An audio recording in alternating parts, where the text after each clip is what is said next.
शिमला की पहाड़ियों पर हवा हमेशा ठंडी रहती है, लेकिन सिल्वर पाइनस विला के आसपास जो सर्दी थी वो कुछ अलग थी, ऐसी जो रूह तक को जमा दे।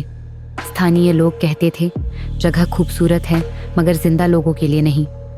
नवंबर की एक ठंडी रात दिल्ली की पत्रकार आयशा खान वहां पहुंची। उसका मकसद था ऐसी जगहों के पीछे छुपे भूत प्रेत के सच को उजागर करना। उसके चैनल अर्बन मिस्ट्रीज के लिए ये उसका अब तक का सबसे बड़ा एपिसोड होने वाला था। दरवाज़ा खोलते ही बूढ़ा केयरटेकर रमेश बोला, मैडम अगर न्यूज़ बनानी है तो बना लो, पर यहाँ रात बिताने की भूल मत करना। आयशा मुस्कुराई। रमेश जी, मैं पत्रकार हूँ, डरपोक नहीं।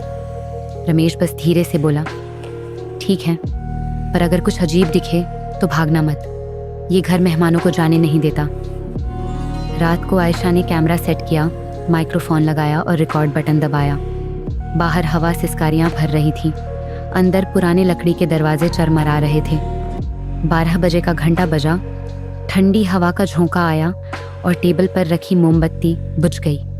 आयशा बोली, lights off, perfect timing for the intro. वो कैमरे के सामने बोली, ये है सिल्वर पाइन्स विला, जहाँ कहते हैं रात को एक मेहमान आता है पर वो इंसान नहीं होता। तभी कॉरिडोर से हल्की घुंघरुओं जैसी आवाज़ आई। आयशा रुकी, कैमरा उस तरफ घुमाया। दरवाजे के बाहर एक साया खड़ा था, लंबा पतला जैसे कोई आदमी, लेकिन शीशे में उसका रिफ्लेक्शन नहीं दिखा। आयशा ने टॉर्च चलाई, वहाँ कुछ नहीं था, बस हवा और एक पुरानी खुशबू, जैसे मिट्टी और इत्तर का मिला जुला एहसास। सुबह तक सब सामान्य लगा, लेकिन जब उसने फुटेज देखा, स्पष्ट रूप से एक आदमी दिख रहा था, ब्लैक कोट, हाथ में जंग लगी चाबी और आंखों में लाल रोशनी का अक्स। फुटेज देखकर आयशा के चेहरे का रंग उड़ गया। रमेश ने स्क्रीन देखी और कांपती आवाज़ में कहा, वही आदमी है मैडम, कर्नल बख्शी।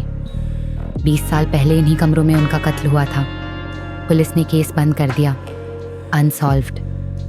आयशा ने सच निकालने का फैसला किया। उसने पुलिस रिकॉर्ड्स खंगाले। कर्नल बख्शी आर्मी से रिटायर हुए थे, अकेले इस विला में रहते थे। एक रात चीख की आवाज़ आई। लोग पहुंचे तो कमरा खून से सना था, लेकिन लाश नहीं मिली। रिपोर्ट पर बस एक शब्द लिखा था, केस क्लोज्ड। रमेश ने बताया, उस रात एक और आदमी था, कर्नल का दोस्त विक्रम सेठी। मर्डर के बाद वो भी गायब हो गया। आयशा ने कमरा खंगालते वक्त एक पुराना फोटो पाया, कर्नल, रमेश और विक्रम, तीनों हंसते हुए। पीछे लिखा था, फ्रेंडशिप टिल डेथ। रात को 1 बजे जब आयशा कैमरा फुटेज रिव्यू कर रही थी, कैमरा अपने आप ऑन हुआ और एक आवाज़ रिकॉर्ड हुई, तुम्हें यहाँ नहीं आना चाहिए था। आयशा ने पलट कर देखा, एक आदमी खड़ा था, पुरानी यूनिफॉर्म में, वही चेहरा, वही चाबी। आयशा बोली, मुझे सच चाहिए। वो मुस्कुराया और बोला, सच तुम खुद बन जाओगी। अगले पल कैमरा ब्लिंक करता है और स्क्रीन ब्लैक हो जाती है। 2 दिन बाद पुलिस पहुंची। आयशा का बैग, कैमरा और डायरी मिले, पर वो खुद गायब थी।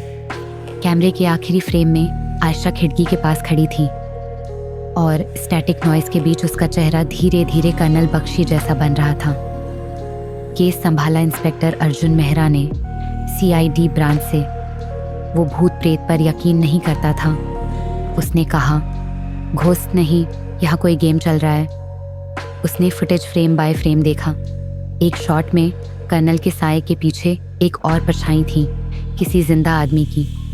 रमेश को पकड़कर पूछताछ हुई, वो टूट गया। मैं और विक्रम दोनों ने कर्नल को मारा था। वो आर्मी के फंड्स छुपा रहा था, हम बस डराना चाहते थे, पर वो मर गया। विक्रम ने बॉडी छुपाई और वही चाबी ले गया। फिर उसने खुद को इसी विला में फांसी लगा ली। अर्जुन ने डायरी खोली, आखिरी पेज पर लिखा था, मैं उन दोनों से बदला लूंगा। अचानक लाइटें झपकी, हवा का तेज झोंका आया। रमेश के सामने रखी मोमबत्ती बुझी और उसकी गर्दन एक झटके में मुड़ गई। अर्जुन ने चारों ओर देखा, कोई नहीं था, बस जमीन पर वही पुरानी जंग लगी चाबी गिरी थी। केस फाइल पर लिखा गया, क्लोज्ड, नेचुरल कॉज। पर उस रात अर्जुन ने जब डायरी खोली, उसमें नए अक्षर उभरे, welcome to Silver Pines Villa, inspector, next guest you.